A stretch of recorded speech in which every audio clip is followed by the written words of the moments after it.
Listen carefully and answer questions 1 to 4.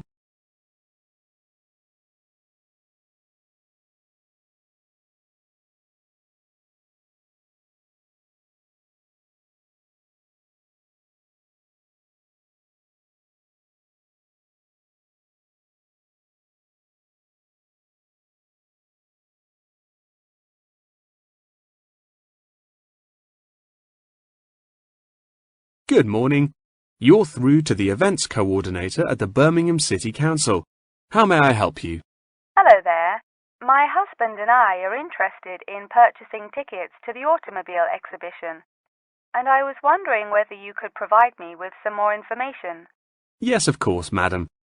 The exhibition will take place during July. Is the exhibition open for the duration of July? No, madam. The exhibition will last 3 days, from the 1st of July to the 3rd of July. And then the cars will be taken to another exhibition. Okay. Does the exhibition focus on a certain manufacturer? No. It will showcase a wide range of manufacturers. Wonderful. I'm ever so fed up of going to these shows and only seeing one manufacturer. Are there any opportunities to sit in or even drive the cars? There will be many opportunities for you to sit in the cars. However, some of the cars will only be available to observe. We are yet to be told whether any of the antique cars will be available to drive. However, there will certainly be an opportunity to test driving some of the more modern cars on a purpose-built track. That sounds like great fun. I mustn't forget to bring my camera, or my husband will never forgive me. I'm afraid to say that cameras are actually strictly not allowed to bring into the exhibition. There will, however, be a section where a professional photographer will be available to take photos of you sitting in a car in period clothing. Well, that sounds like it could be fun, but I assume the photos won't be free. On the contrary, one free photograph is included within every ticket, but each photo after this will cost £5. Before you hear the rest of the conversation, you have some time to look at questions 5 to 10. That's a nice surprise. Not many things are free anymore. I've been asking around about the ticket prices, but I haven't yet had a definite answer. Is it correct that the tickets are £100, whether you buy them now or on arrival? I'm afraid not. If you buy the ticket in advance, the price is £110, but it's £165 on the door. Oh, goodness. I suppose I'd best pay for them now then. Is it possible to buy tickets from you now over the phone? Yes, of course, madam. I'll transfer you to the box office manager, Mark Edgeworth. That's EDGEWORTH.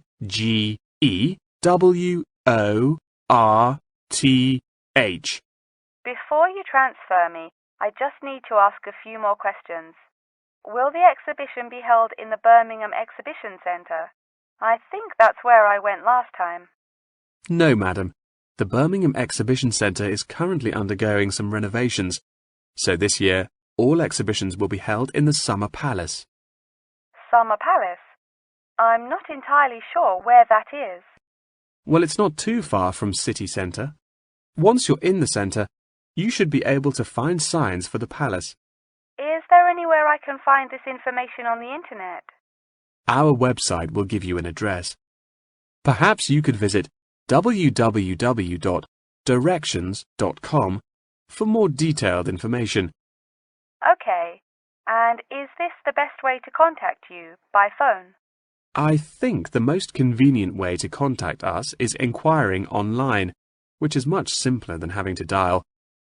That is the end of section 1. Now turn to section 2. You have some time to look at questions 11 to 15.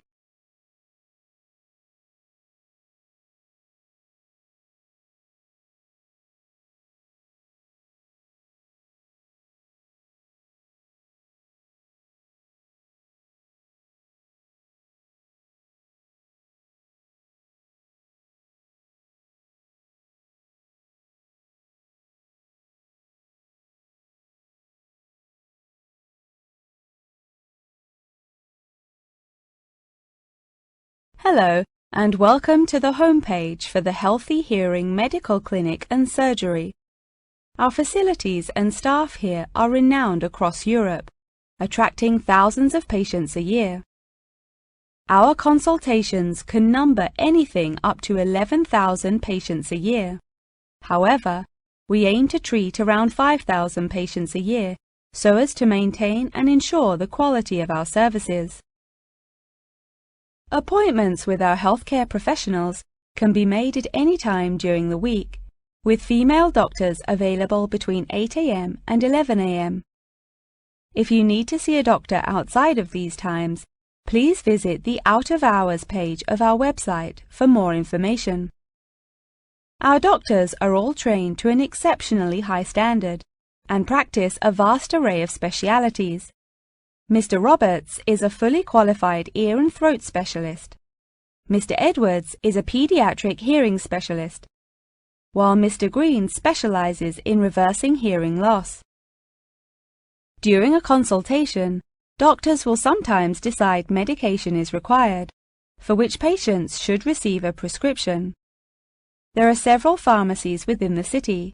However, we recommend that patients use the pharmacy housed within our healthcare facility. Our in-house pharmacy is well stocked at all times.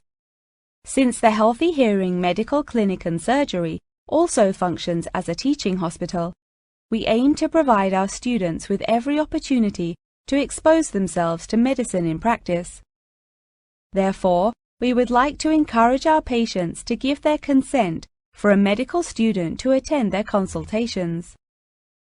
Before you hear the rest of the talk, you have some time to look at questions 16 to 20.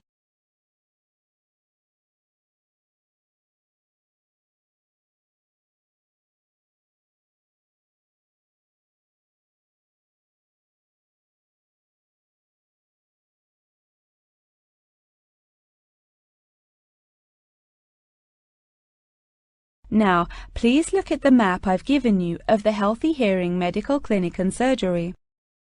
For those not familiar with our practice, reception can be found through the main door at the end of the corridor. If your consultation is booked with Mr. Green, you need to go through the main door and turn right by the nurse's desk, and his office is at the end of the corridor on your left-hand side. If you need to alter any of your personal details, please visit our secretary at the Office for Medical Records, which you will find next to the therapy room. If you're awaiting surgery, please first check in with reception before taking the first door on the right after you enter the clinic. Finally, in the event that you feel disappointed with any of the services we have provided, or have any further questions, please locate our manager's office, which can be found near the Office for Medical Records and between two closets. That is the end of section 2. Now turn to section 3. You have some time to look at questions 21 to 25.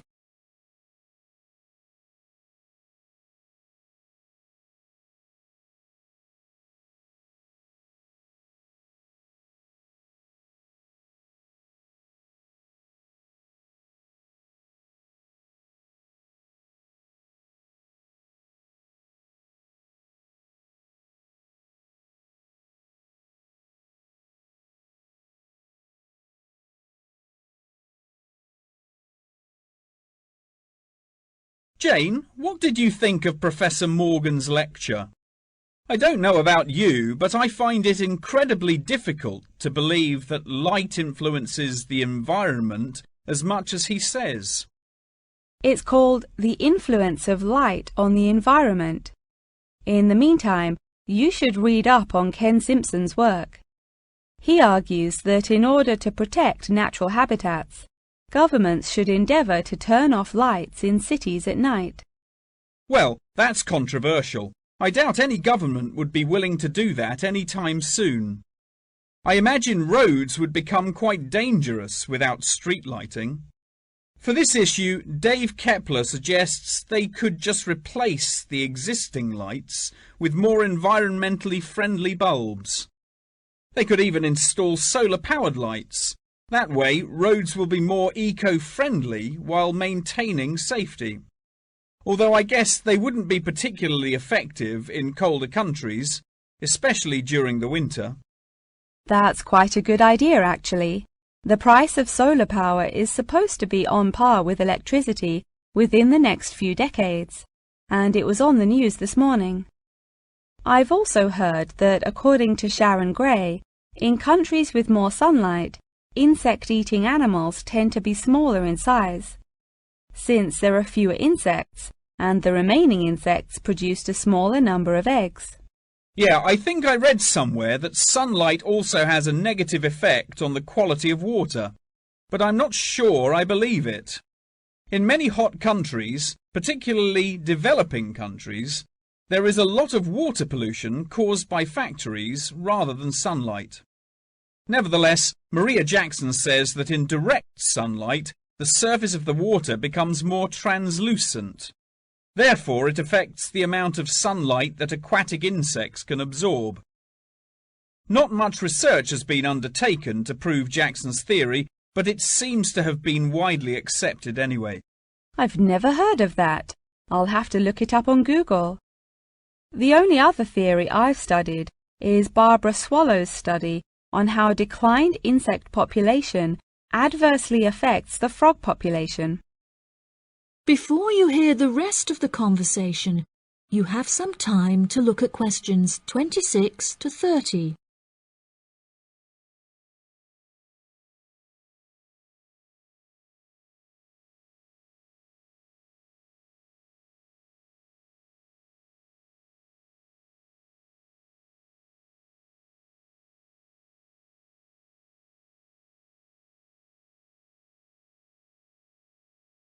Okay, now I'm getting goosebumps. Let's change the subject. What's your stance on natural and artificial light? Honestly, I'm not sure it makes much difference which one you use.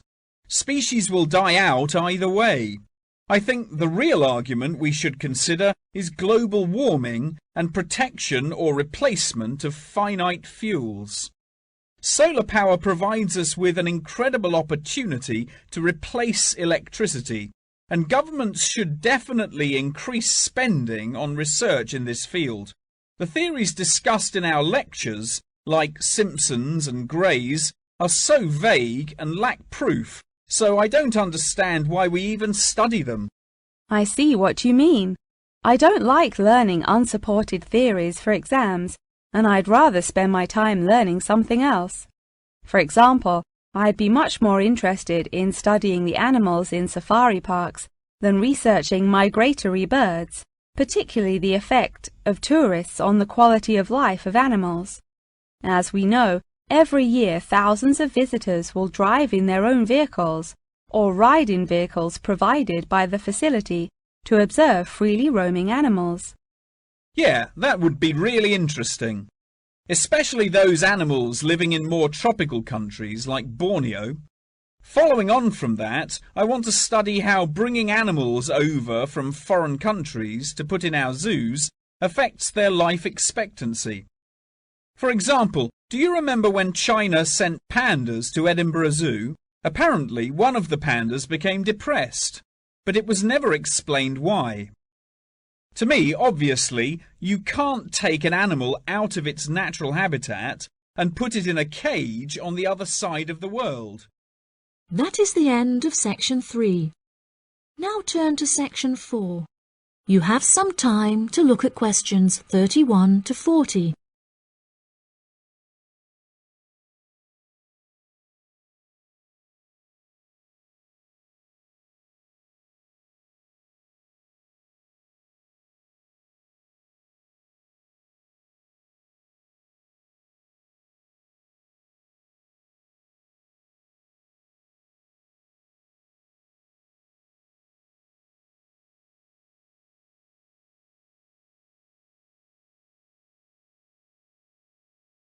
Great Britain is often hailed as the home of football. Today we are going to take a look back to the 19th century Great Britain in an attempt to trace the evolution of the beautiful game. Towards the latter end of the 19th century, And moving into the early part of the 20th century, however, there appeared a newfound emphasis on moral values in football.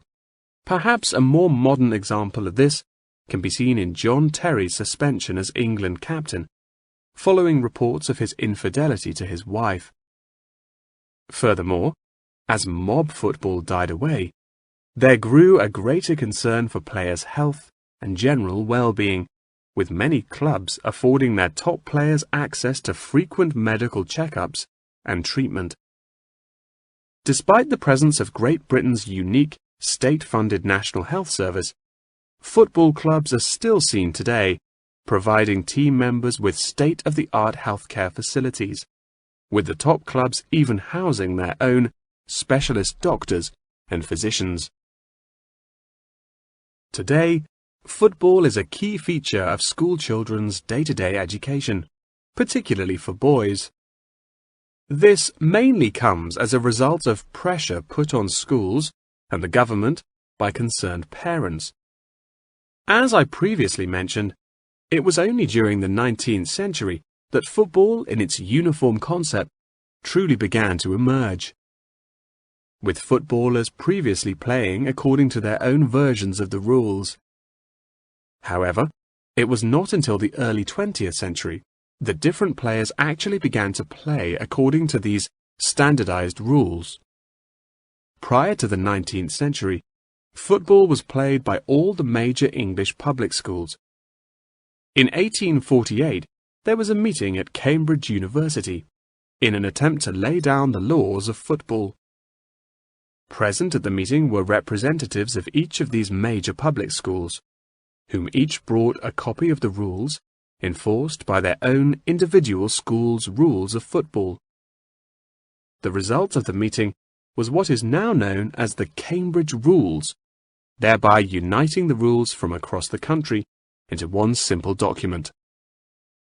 Across the country, improvements in infrastructure and public transport had a knock-on effect of dramatically increasing attendance to football games. Football quickly became a social event where spectators would meet friends, drink tea, and chat about the good old days. As football became more and more popular, it was decided that more money should be invested in maintaining the quality of pitches, amongst other things, and there was even talk of installing seating for spectators.